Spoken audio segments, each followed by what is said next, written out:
I got a new job, way better than the one before. The company is owned by a Christian. There was a peace and a luminous atmosphere as I walked in, almost ethereal. I asked God and he said, this is it. Because to be honest with you, the last job I had was my own doing. It was such a good offer. I supposed it was God, but it was the red apple the witch gave to Snow White. When you push open a door yourself, you have to keep pushing it open till you can't anymore and it all falls apart. When you pray in faith, no one can crucify you if you are in the will of God. The only way people can crucify you is if you lay down your own life or if you're not where God wants you to be.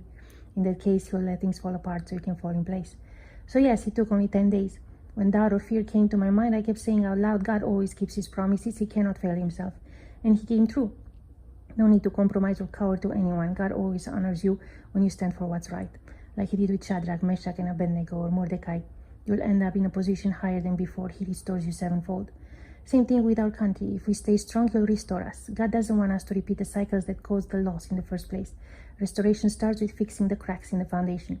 I love the fight the president and his administration are putting out to dismantle the deep state here and around the world. The left's house of cards is falling apart. I was watching Hegseth answering questions in the Senate. They wouldn't let him finish his answers. My blood started boiling. I'm a hothead already. Smoke was coming out of my ears. They would ask a question and not let him talk, so he continued talking over them. I loved it. You can't let them fill the air with their nonsense and lies. We must be louder than they are.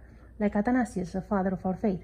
He defended the deity of Christ at the Council of Nicaea in 325, when Arius asserted that Jesus wasn't God incarnated, that God created him and granted him divinity, which is a falsehood.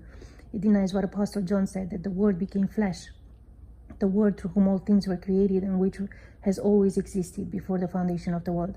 Christ is the Word, he and the Father are one. So they shut down the Arian party at Nicaea. Athanasius became Bishop of Alexandria, but the seditious party of Arius kept fighting the truth. In 335, the first synod of Tyre recognized Arianism and revoked the decision of Nicaea. Athanasius refused to accept Arius as a fellow believer. He denied him communion. He ended up exiled by the leaders of the church. He prayed that God would forbid Arius from receiving communion.